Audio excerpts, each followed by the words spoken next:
آج ہم ایک کافی اہم موضوع پر بات کر رہے ہیں۔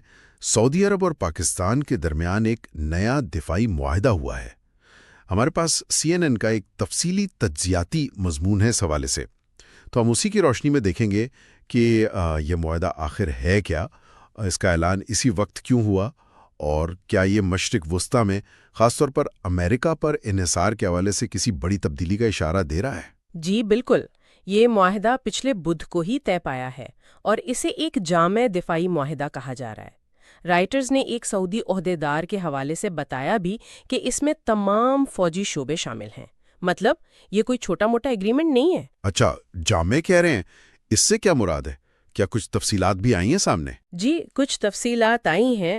اسلام آباد میں جو سعودی سفارت خانہ ہے، ان کی میڈیا اتاشی جمال الحربی، انہوں نے عرب نیوز پاکستان کو بتایا، ان کے مطابق اس میں دفاعی صنعت میں تعاون ہے، ٹیکنالوجی کی منتقلی ہے، فوجی ساز و سامان کی مشترکہ پیداوار اور عسکری صلاحیتوں کو بڑھانا اور ٹریننگ وغیرہ۔ تو یہ صرف آپ سمجھے ہتھیار خریدنے بیچنے سے کافی آگے کی بات ہے۔ ٹیکنالوجی کی منتقلی اور مشترکہ پیداوار، یہ تو واقعی کافی دلچسپ پہلو ہیں، لیکن اس پر تھوڑا بعد میں آتے ہیں۔ پہلے ذرا یہ ٹائمنگ دیکھتے ہیں۔ ایک سینئر سعودی عہدیدار تو کہہ رہے ہیں کہ یہ معاہدہ سالوں سے بن رہا تھا۔ اگر ایسا ہے تو پھر اس کا اعلان قطر پر جو اسرائیل کا حملہ ہوا اس کے صرف ایک ہفتے بعد ہی کیوں؟ کیا یہ مطلب صرف اتفاق ہے؟ بظاہر تو یہ اتفاق نہیں لگتا۔ تجزیہ نگار یہی کہہ رہے ہیں کہ ٹائمنگ بہت اہم ہے۔ یہ شاید اس طرف اشارہ ہے کہ ریاض اب اپنی دفاعی ضروریات کے لیے صرف واشنگٹن کی طرف نہیں دیکھ رہا۔ کئی دہائیوں تک تو وہ امریکی سیکیورٹی چھتری پر ہی تقریباً مکمل انحصار کرتے رہے ہیں نا۔ تو اب شاید وہ اپنی دفاعی صلاحیتوں کو متنوع بنانے، مضبوط کرنے کے لیے دوسرے راستے بھی دیکھ رہے ہیں، اور پاکستان اس میں ایک اہم پارٹنر لگ رہا ہے۔ اور پاکستان کے ساتھ یہ تعلق کوئی آج کا تو ہے نہیں، ایک تاریخی پہلو بھی ہے یہاں پر جو شاید اس معاہدے کو سمجھنے میں مدد دے۔ یاد کریں 1998 کے میں جب پاکستان نے ایٹمی دھماکے کیے تھے، اس وقت ان پر سخت بین الاقوامی پابندیاں لگیں، وہ سفارتی طور پر بالکل اکیلے ہو رہے تھے۔ جی بالکل، وہ پاکستان کے لیے بہت ہی مشکل وقت تھا۔ اس وقت ریاض میں جو پاکستانی سفیر تھے خالد محمود، انہوں نے CNN کو ایک انٹرویو میں بتایا کہ انہوں نے فوراً اس وقت کے سعودی بادشاہ شاہ فہد بن عبدالعزیز سے ملاقات کی درخواست کی۔ اچھا، اور پھر کیا ہوا اس ملاقات میں؟ سعودی عرب کا رد عمل کیا تھا؟ ظاہر ہے دنیا بھر میں تو ایٹمی دھماکوں پر تشویش تھی۔ خالد محمود بتاتے ہیں کہ شاہ فہد نے ٹیسٹ پر اعتراض ضرور کیا، لیکن ساتھ ہی انہوں نے توقع سے کہیں زیادہ حمایت کا وعدہ بھی کر دیا۔ اور یہ صرف باتیں نہیں تھیں، اگلے ہی دن سعودی عرب نے پاکستان کے لیے $3.4 بلین کی مالی امداد کا اعلان کر دیا، اور کہا جاتا ہے کہ اسی مالی مدد سے اسلام آباد کو اپنا دوسرا ایٹمی دھماکہ کرنے میں بھی مدد ملی، جس سے انہوں نے اپنی صلاحیت واضح کر دی۔ یہ تو واقعی حیران بات ہے، ایک طرف عالمی دباؤ، اعتراض، اور دوسری طرف اتنی بڑی عملی مدد۔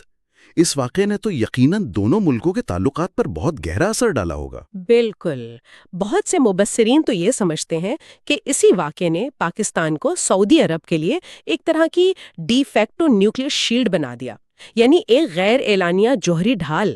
یہ خیال پختہ ہو گیا کہ اگر کبھی سعودی عرب کو کوئی بڑا خطرہ لاحق ہوا تو پاکستان اس کی مدد کو آ سکتا ہے، شاید اپنی ایٹمی صلاحیت کے ساتھ بھی۔ تو کیا یہ جو نیا جامع دفاعی معاہدہ ہے، یہ اسی پرانی انڈرسٹینڈنگ کو کوئی باقاعدہ شکل دینے کی کوشش ہے؟ کیا ریاض اب باضابطہ طور پر اسلام آباد کی جوہری چھتری تلے آنے کا سوچ رہا ہے؟ ان باتوں میں کتنی سچائی ہو سکتی ہے؟ دیکھیں، یہ قیاس آرائیاں پھر سے ہو رہی ہیں، اور یہ جو معاہدے کی جامع نوعیت ہے اور ٹیکنالوجی ٹرانسفر کا ذکر ہے، یہ اس تاثر کو مزید تقویت دیتا ہے۔ تاہم یہ سب کچھ ایک بڑے تناظر میں دیکھنا ہوگا، اور وہ ہے خطے میں امریکہ کے کردار اور اس پر انحصار میں کمی کا بڑھتا ہوا احساس۔ ہاں، یہ نقطہ بہت اہم ہے۔ ڈونلڈ ٹرمپ جب پہلے صدر تھے تو خلیجی عرب ریاستوں کو، خاص طور پر سعودی عرب اور UAE کو، ان سے بڑی امیدیں تھیں۔ انہیں لگا تھا کہ ٹرمپ ان کے سیکیورٹی خدشات، خاص طور پر ایران کے حوالے سے جو ہیں، انہیں زیادہ سنجیدگی سے لیں گے، ان کی حفاظت کریں گے۔ اور شروع میں کچھ اقدامات ہوئے بھی ایسے جس سے یہ امیدیں بڑھیں، جیسے ٹرمپ نے ایران کے ساتھ جو 2015 کا جوہری معاہدہ تھا، اس سے امریکہ کو الگ کر لیا۔ یہ خلیجی ریاستیں چاہتی تھیں، پھر ان کی انتظامیہ نے ایران کے بہت طاقتور فوجی کمانڈر جنرل قاسم سلیمانی ان کے قتل کا حکم دیا۔ وہ خلیجی حکومتوں کے لیے ایک بڑا خطرہ سمجھے جاتے تھے۔ لیکن پھر حالات بدلنے لگے۔ 2019 میں وہ بڑا واقعہ ہوا جب سعودی عرب کی تیل کی تنصیبات ابقیق اور خلیج پر حملہ ہوا، میزائلوں سے، ڈرون سے۔ الزام تو بڑے پیمانے پر ایران اور اس کے حامی گروہوں پر لگا۔ اس حملے سے سعودی عرب کی آدھی تیل کی پیداوار رک گئی تھی، عالمی منڈی میں ہلچل مچ گئی۔ اتنا بڑا حملہ ہوا تو ٹرمپ انتظامیہ کا رد عمل کیا تھا؟ رد عمل سچ پوچھیں تو بہت مایوس کن تھا۔ سوائے کچھ مذمتی بیانات کے اور کچھ پابندیوں کے کوئی ٹھوس فوجی جواب نہیں دیا گیا۔ یہ شاید وہ لمحہ تھا جب خلیجی ریاستوں کو، خاص طور پر سعودی عرب کو، شدت سے یہ احساس ہوا کہ امریکی سیکیورٹی گارنٹی شاید اتنی پکی نہیں ہے جتنا وہ سمجھتے تھے۔ سعودی عرب اور متحدہ عرب امارات دونوں نے باقاعدہ طور پر امریکہ سے سیکیورٹی ٹریٹی کا مطالبہ شروع کر دیا۔ وہ ایک زیادہ واضح، زیادہ پختہ قسم کی گارنٹی چاہتے تھے۔ جی، لیکن بائیڈن انتظامیہ کے آنے کے بعد بھی انہیں وہ گارنٹی نہیں مل سکی۔ بات چیت تو ہوتی رہی لیکن نتیجہ نہیں نکلا۔ اسی دوران ستمبر 2023 میں سعودی ولی عہد شہزادہ محمد بن سلمان نے فاکس نیوز کو ایک انٹرویو دیا جس میں انہوں نے کافی، آپ کہیں، واضح پیغام دیا۔ کیا کہا تھا انہوں نے اس انٹرویو میں؟ انہوں نے کہا کہ اگر امریکہ سعودی عرب کی دفاعی ضرورت پوری نہیں کرتا تو ریاض اپنے ہتھیار امریکہ کے بجائے کسی دوسری جگہ سے حاصل کرنے پر غور کر سکتا ہے۔ انہوں نے یہ بھی جوڑا کہ ایک مضبوط سعودی عرب امریکہ کے اپنے مفاد میں ہے اور امریکہ یہ نہیں چاہے گا کہ سعودی عرب دفاعی پارٹنرشپ کے لیے کہیں اور دیکھے۔ یہ ایک طرح کی وارننگ تھی کہ واشنگٹن کے ساتھ ریاض کا صبر وہ ختم ہو سکتا ہے۔ اور پھر ڈونلڈ ٹرمپ واپس وائٹ ہاؤس آ گئے۔ کیا اس سے سعودی امیدیں پھر سے بحال ہوئیں؟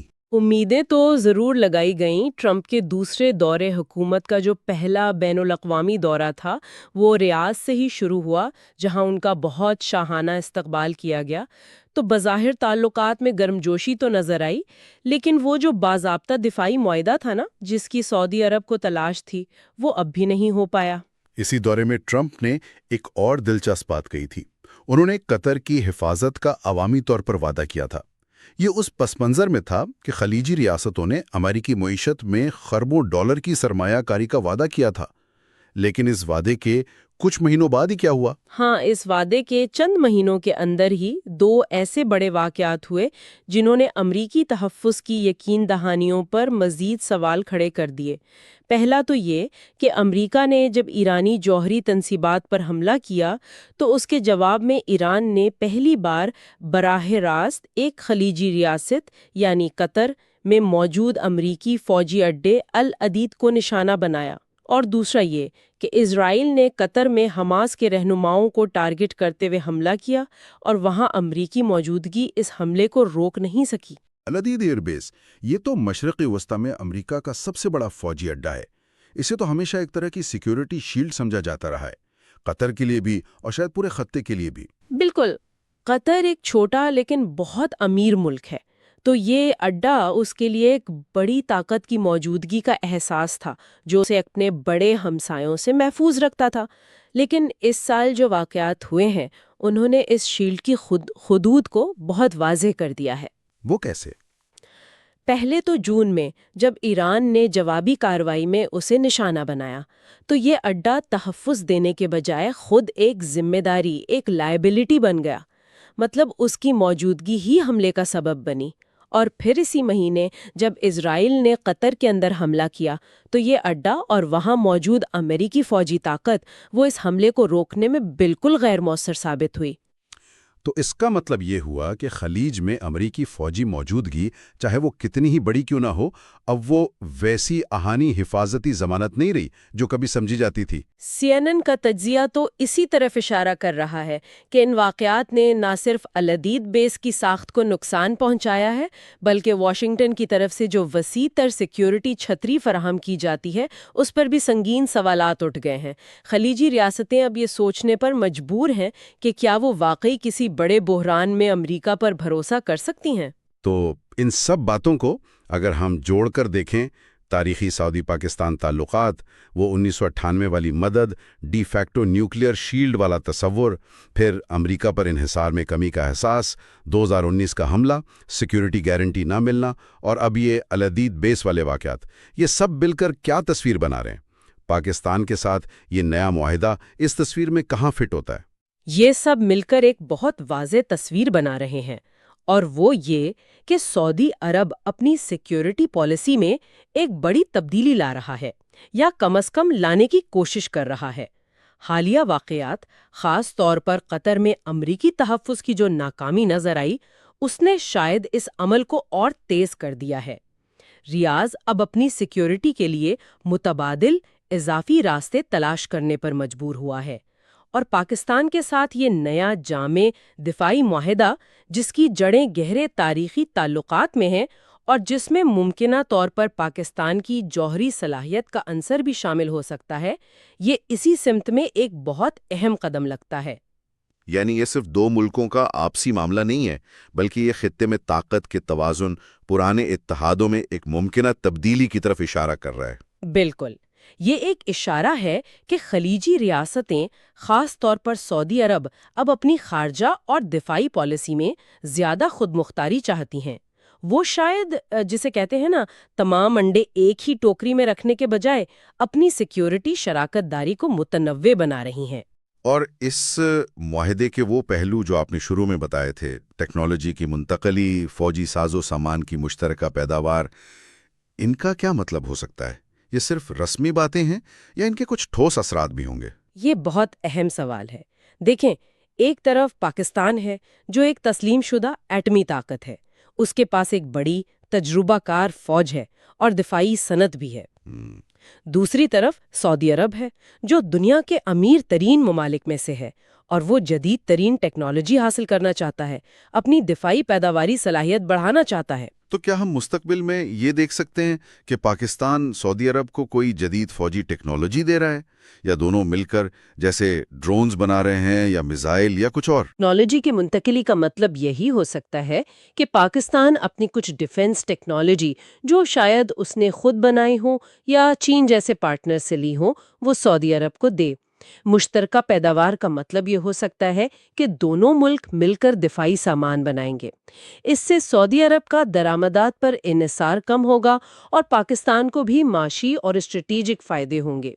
یہ تعلق روایتی خریدار اور بیچنے والے کے تعلق سے کہیں زیادہ گہرا ہو سکتا ہے۔ یہ واقعی خطے کے لیے بہت اہم ڈیولپمنٹ ہو سکتی ہے۔ تو اگر ہم آج کی ساری بات چیت کا خلاصہ کریں، خلاصہ یہی ہے کہ سعودی عرب اور پاکستان کے درمیان ایک نیا، کافی وسیع دفاعی معاہدہ ہوا ہے۔ اس کی ٹائمنگ اہم ہے، جو قطر میں امریکی اثاثوں کی ناکامی کے فوراً بعد آئی ہے۔ یہ معاہدہ 1998 سے چلے آ رہے گہرے تاریخی تعلقات کا تسلسل بھی ہے، جس میں پاکستان کو ایک ممکنہ جوہری ڈھال کے طور پر دیکھنے کا عنصر بھی رہا ہے۔ اور یہ سب کچھ اس پس منظر میں ہو رہا ہے جہاں خطے میں امریکی سیکیورٹی گارنٹی پر اعتماد کم ہوا ہے، جس کی مثالیں 2019 میں سعودی تنصیبات پر حملے کے بعد امریکی ردعمل کی کمی اور حالیہ مہینوں میں العدید بیس کے واقعات ہیں۔ بالکل، یہ تمام چیزیں مل کر یہ دکھا رہی ہیں کہ سعودی عرب اب اپنی سیکیورٹی کے لیے صرف امریکہ پر انحصار کرنے کے بجائے اپنی پارٹنرشپس کو متنوع بنا رہا ہے، اور پاکستان اس نئی حکمت عملی میں ایک کلیدی حیثیت اختیار کرتا نظر آ رہا ہے۔ یہ واقعی ایک پیچیدہ صورتحال ہے، اور بدلتی ہوئی بھی۔ جی ہاں، اور سامعین کے لیے ایک نقطہ چھوڑ جاتے ہیں جس پر وہ خود بھی سوچ سکتے ہیں۔